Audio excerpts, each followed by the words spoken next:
Baik, puji Tuhan, selamat hari Minggu semuanya. Selamat pagi. Yang ada di lobi juga, selamat pagi, selamat beribadah ya. Ya, ruangan kita masih harus kita tetap batasi.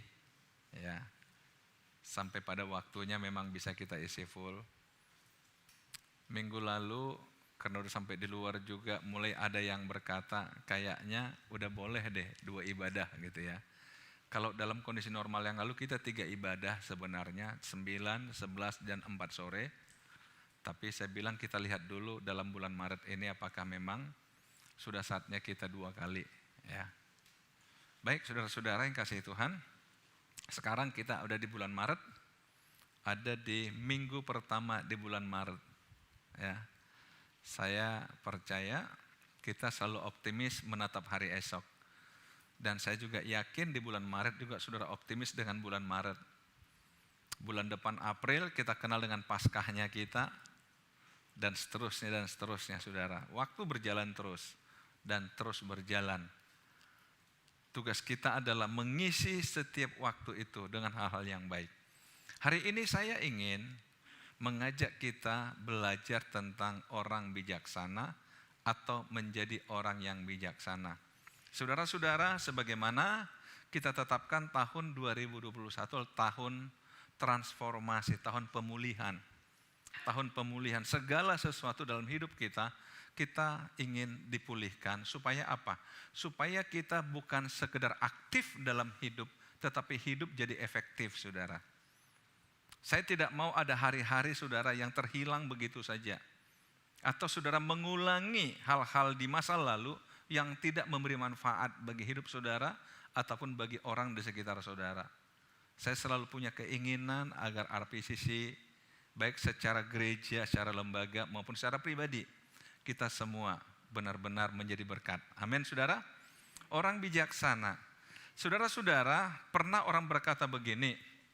Saya sudah pernah katakan juga pada saudara, orang bodoh katanya dikalahkan oleh orang pintar. Tapi orang pintar dikalahkan oleh orang bijaksana. Tetapi ada orang nambahin, orang bijaksana dikalahkan oleh orang beruntung.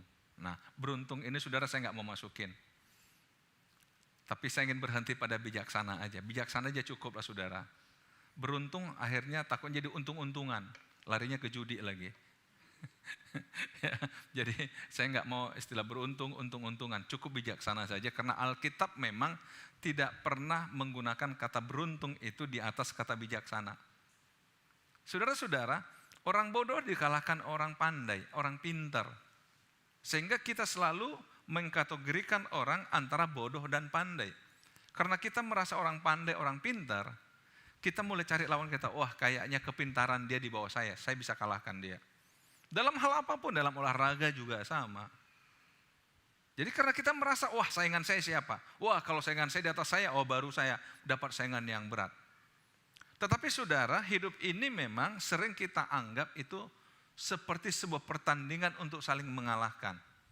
Tapi Alkitab sebenarnya tidak pernah bicara bertanding untuk saling mengalahkan. Justru bertanding untuk saling menang-menang. Saudara mungkin tahun-tahun 90-an awal sebenarnya cukup populer istilah win-win solution ya. Win-win solution, bagaimana caranya menyelesaikan masalah tapi dua-dua menang. Saya punya matriks sebenarnya itu untuk menjelaskan itu, saya baca di bukunya Stephen Covey sebenarnya, yang 7 Habits itu ya. Ada 4 kemungkinan orang dalam menyelesaikan masalah, win-loss, loss-win, loss-loss atau win-win. Seperti itu. Dan dia katakan bahwa penyelesaian terbaik adalah ketika sama-sama menang. Jadi tidak perlu orang lain harus kalah baru kita menang, enggak. Ternyata dia bilang menang-menang itu adalah sama-sama menguntungkan. Jadi tidak ada yang merasa dirugikan, tidak ada yang dikalahkan. Saya percaya Alkitab juga selalu ingin bicara demikian. Dan salah satu yang kita butuhkan dalam hidup adalah masalah kebijaksanaan. Masalah bijaksana. Jadi bijaksana ini saudara tidak sekedar hitungan matematika 1 + 1 sama dengan 2. Saya suka mengajar di kelas mengatakan begini. Menurut saudara 4 × 4 sama dengan berapa? Mereka bilang 16. Bagaimana seandainya orang nggak setuju dengan ke-16? Bisa nggak menyelesaikan 4 kali 4?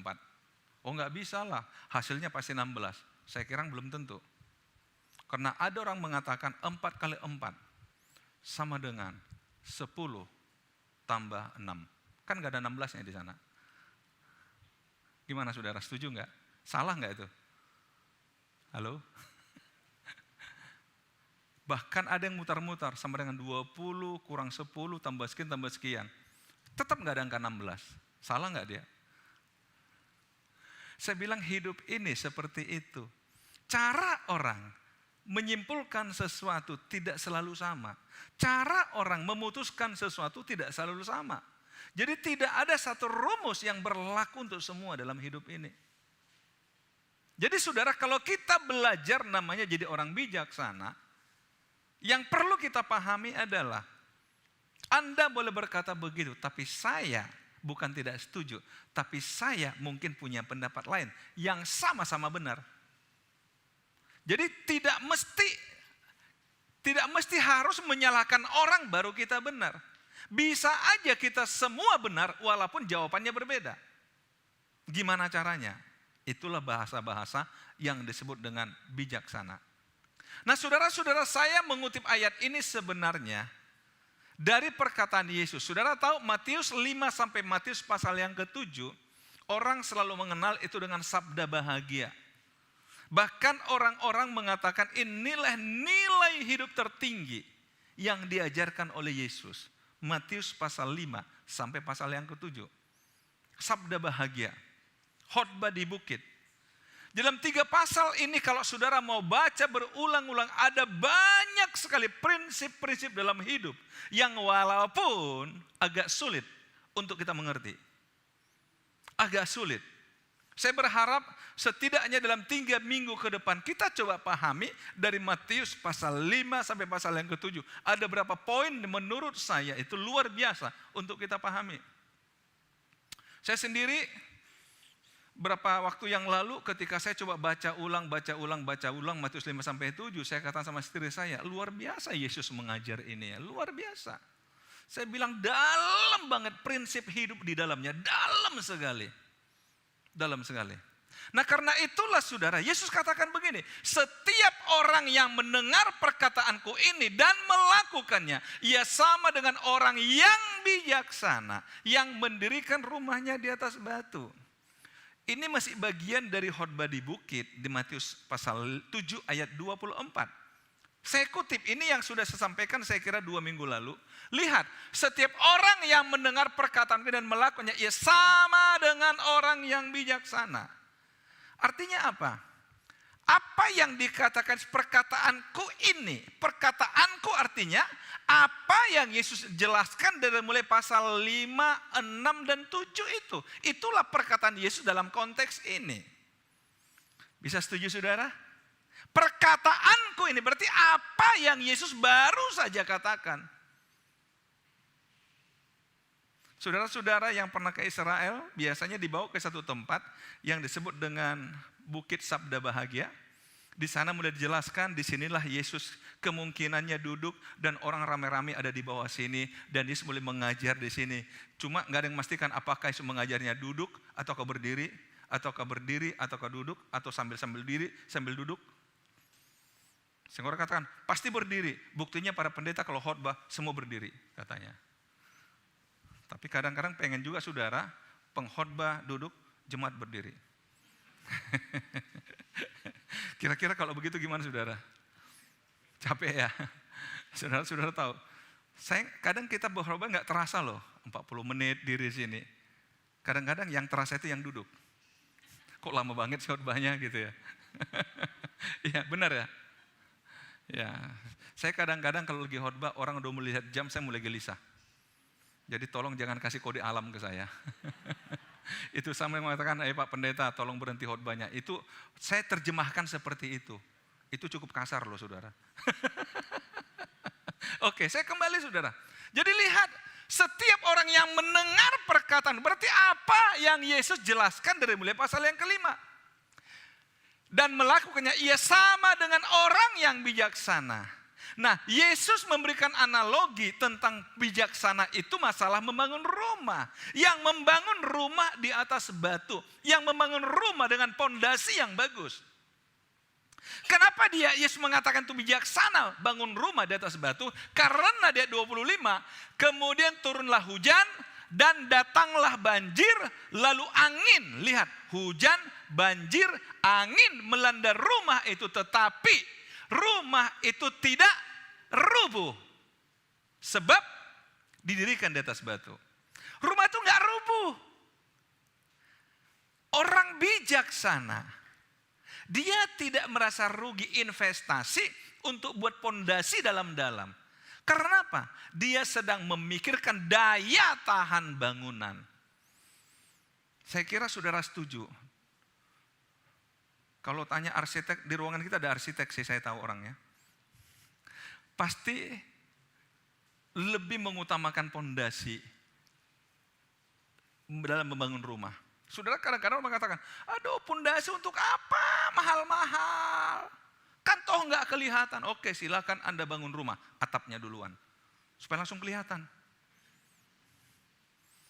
Atau langsung aja di atas tanah itu langsung pasang batu bata. Cepat selesai. Tapi cepat juga ambruknya. Yesus katakan itu nggak bijaksana. Tapi orang bijaksana membangun rumah di atas batu. Jadi kehidupan yang bijaksana, Yesus ingin samakan seperti rumah yang dibangun di atas batu. Saudara, kenapa ada banyak orang itu gampang sekali layu, gampang sekali goyang ketika ada badai dalam hidup, ketika ada hujan, ketika ada banjir, ketika ada angin. Persoalan langsung goyang dia. Kenapa? Istilah sekarang, kenapa banyak orang baper? Dikit aja langsung, baper. Bagi saya, orang-orang yang baper itu orang gak percaya diri. Kenapa gak percaya diri? Fondasinya gak kuat. Percaya diri itulah fondasi dalam hidup. Amin, saudara. Kalau kita kaitkan dengan khotbah 2 minggu lalu sebenarnya, iman itu adalah fondasi hidup. Iman itu fondasi hidup. Nah, di sini bangunan apa? Batu. Makanya Yesus katakan mendengar dan melakukan. Mendengar, melakukan. Itulah yang membuat hidup kita ini kuat. Dan itulah orang bijaksana. Artinya orang bijaksana itu akan mengutamakan fondasi dalam hidup. Supaya nggak gampang goyang. Seberat apapun persoalan. Saudara-saudara, saya sering berpikir begini. Kadang-kadang ada orang yang kita susah memahami dia. Karena apa kita susah? Karena kita coba memahami dia berdasarkan apa yang kita pahami. Betul nggak? Bisa dipahami? Ini kata paham diulangi berulang-ulang. Kita susah memahami orang karena kita mencoba memahami dia menurut apa yang kita pahami. Wah kan? Gimana? Agak pusing? Bukan menurut apa yang dia pahami. Bukan. Misalnya, kalau tiba-tiba orang mengatakan, ini saya bawa masker di sini. Dia katakan, masker itu jelek. Model begini jelek. Nah, yang menurut saya ini bagus, saya pasti tersinggung dong. Maksud kamu apa? Kamu mengejek saya. Kamu pikir kamu punya paling bagus, sehingga kamu bilang orang punya jelek. Nah, coba lihat, berantem kan?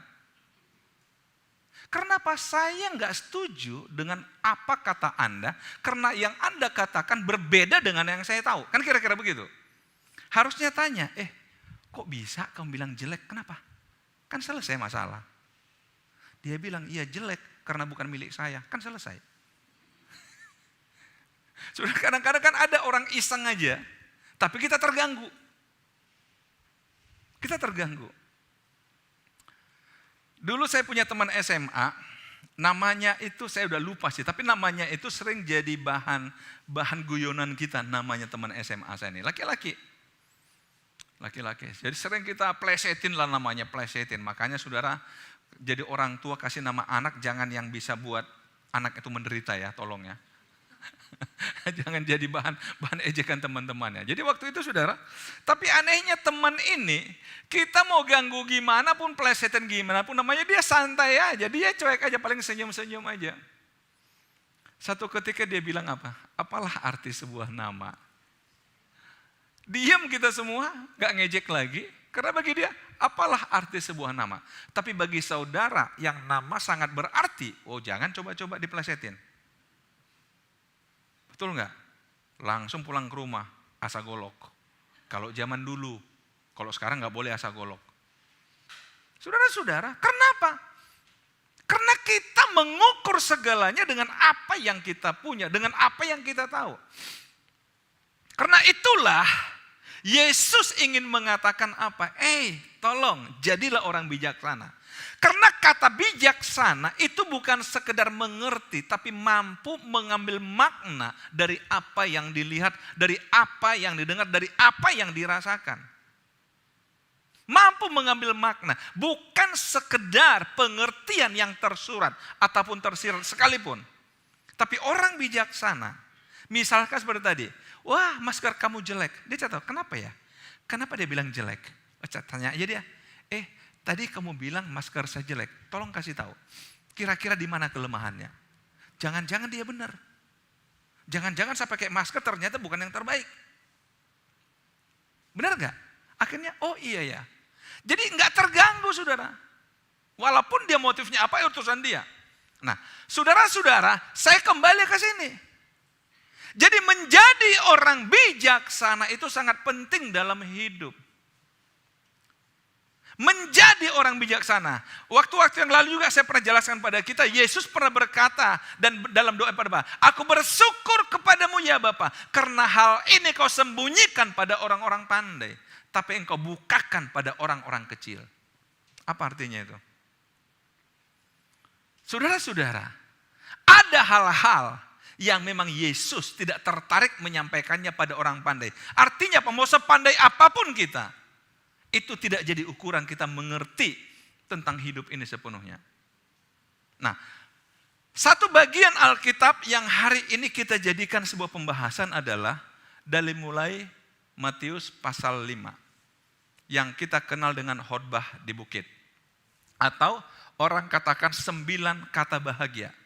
Atau sabda bahagia. Lihat, ketika Yesus melihat orang banyak itu, naiklah ia ke atas bukit. Dan setelah ia duduk, datanglah murid-muridnya kepadanya. Maka Yesus pun mulai berbicara dan mengajar mereka. Lihat, Yesus pun mulai berbicara dan mengajar mereka. Ini awal dari Matius pasal 5 sampai 7.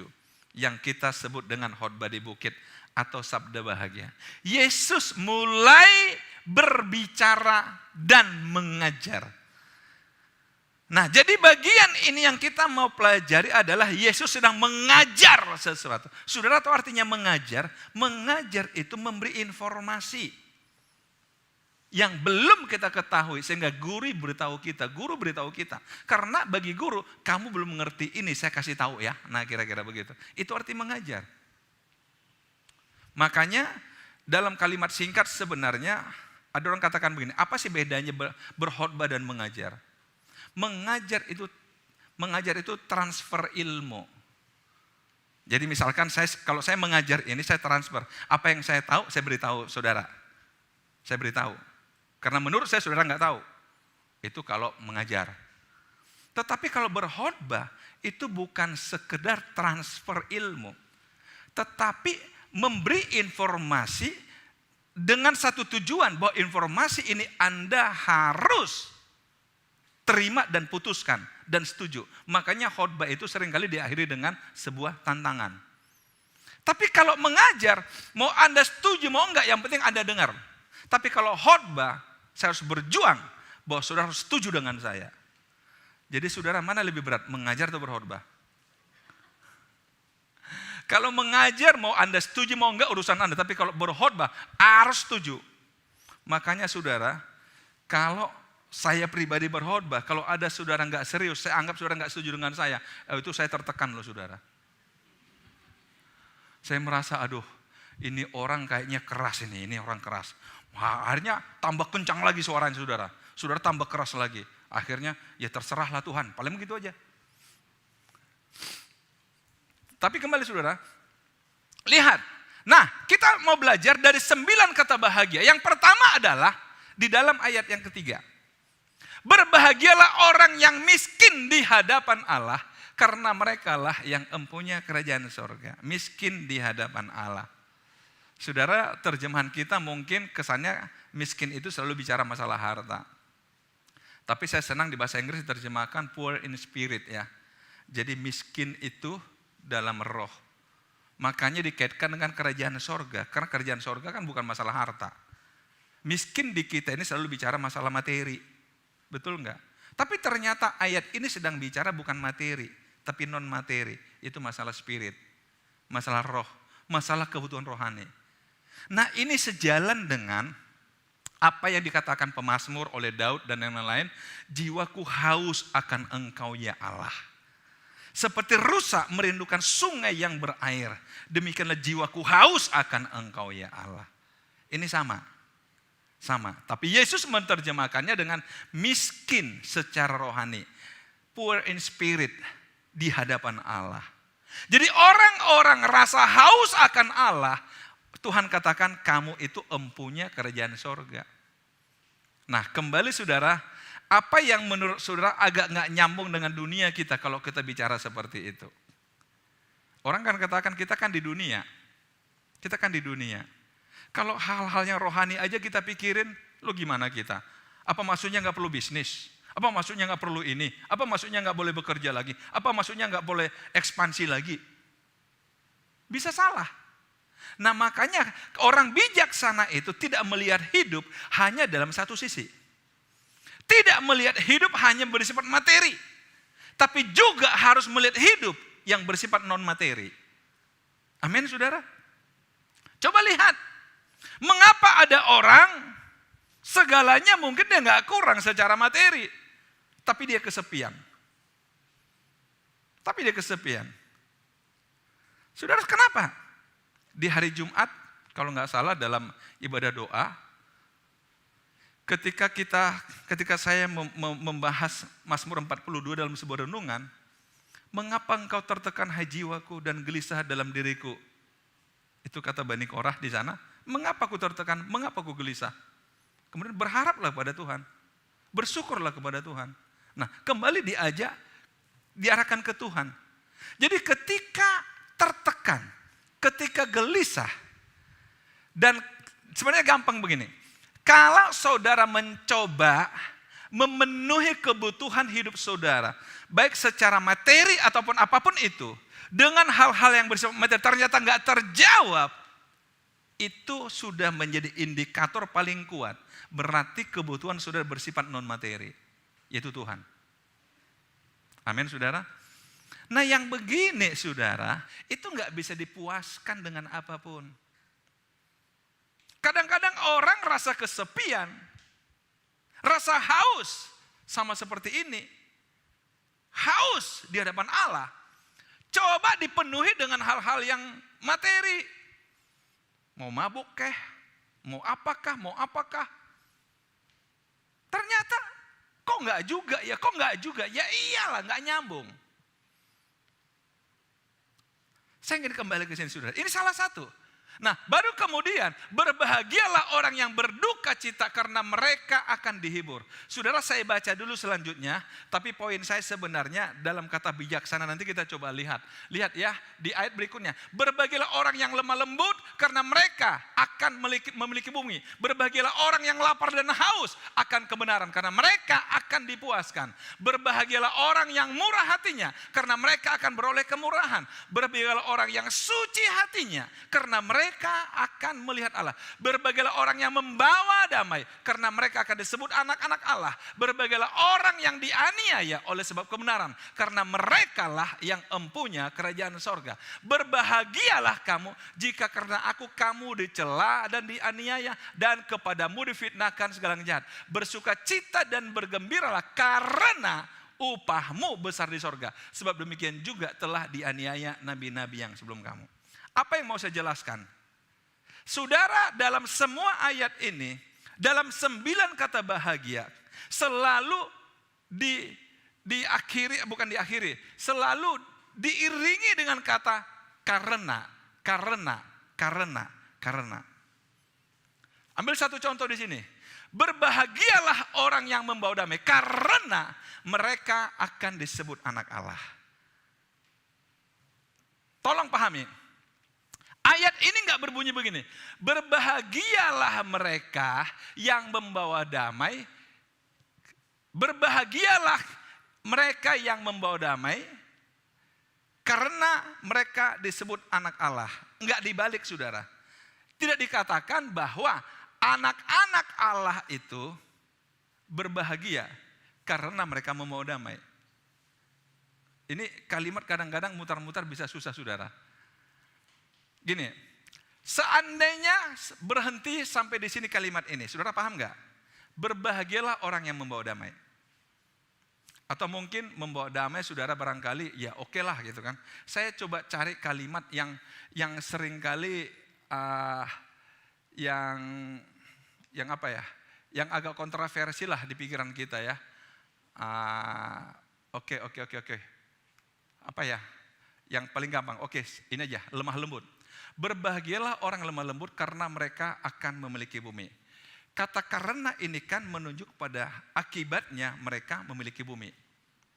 Bukan karena lemah lembut. Gimana cara bilangnya ya? Ini kadang-kadang kalimatnya sulit nih. Lihat ya. Kata berbahagia di sini sebenarnya itu karena lemah lembut, bukan karena memiliki bumi. Itu maksud saya. Bisa ditangkap? Artinya begini, berbahagialah orang yang lemah lembut, itu udah selesai. Karena mereka memiliki bumi, ini kan lanjutannya. Berarti tanpa memiliki bumi pun mereka sudah bahagia, karena mereka lemah lembut. Mulai nyambung saya, mulai saya mampu menjelaskan apa yang saya pikirkan. Cuma kan saudara katakan, loh kalau tidak ada rangsangan seperti ini, mana mungkin orang lemah lembut? Nah itulah manusia. Itulah manusia. Jadi sebenarnya Yesus mengatakan kalau kita kembali kepada orang bijaksana, dia akan mengatakan saya bahagia karena saya lemah lembut. Bukan saya bahagia karena saya memiliki bumi, bukan. Saya bahagia karena saya lemah lembut. Artinya apa? Dia akan berjuang jadi orang lemah lembut karena dia tahu jadi orang lembut pasti bahagia. Gimana saudara? Dianiaya karena kebenaran? Ini hampir sama loh formatnya. Ini memang, ini biasa kita lakukan di sekolah sih. Kalau belajar Alkitab itu agak rumit seperti itu. Karena untuk memaknai sebuah kalimat itu nggak gampang. Nggak bisa sekilas aja. Jadi saudara tahu, kami itu diajar di sekolah itu kalau baca ayat itu bisa puluhan kali supaya ngerti. Nggak cukup 1-2 kali. Puluhan kali supaya ngerti. Nah ayat ini sama. Makanya diperlukan kebijaksanaan. Artinya apa? Coba baca ayat-ayat dengan perenungan. Baca berulang. Saya kembali. Berbahagialah orang yang lemah lembut. Menurut saudara orang lemah lembut itu bahagia atau menderita? Coba saya tanya saudara, orang lemah lembut. Lemah lembut di sini bukan bicaranya lembut. Bukan akhirnya gemulai, bukan loh. Lemah lembut itu masalah perasaan, masalah perilaku, masalah karakter yang tidak gampang baper, tidak gampang terganggu, tidak emosional. Itu bahagia. Artinya apa? Orang yang emosional itu menunjukkan dia nggak bahagia. Halo, mulai nangkap? Orang-orang yang gampang marah itu nggak bahagia loh. Itu bukti dia nggak bahagia. Kalau orang bahagia seperti tadi, apalah arti sebuah nama? Selesai. Halo? Kadang-kadang kita sebagai anak Tuhan sebenarnya yang kita cari di hidup ini apa? Apa? Bahagia kan? Tapi untuk mencapai bahagia yang tadi itu. Bawalah damai, miskin di hadapan Allah, nggak apa-apa teraniaya, nggak apa-apa begini, nggak apa-apa begini. Orang bijaksana itu harus sampai pada level itu.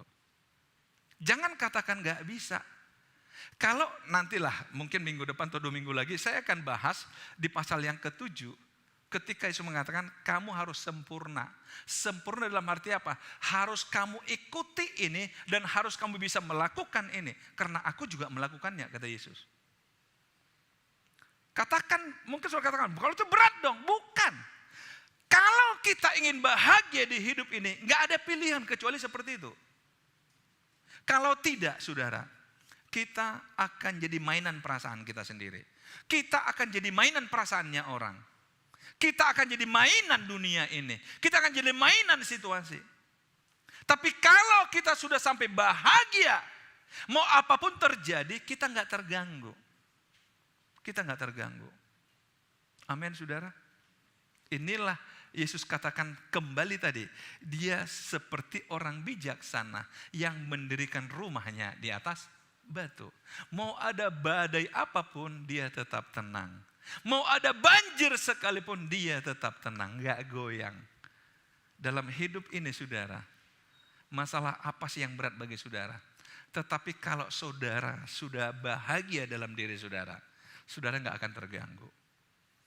Kalau saudara terganggu, itu membuktikan berarti saudara belum bijaksana dalam hidup ini.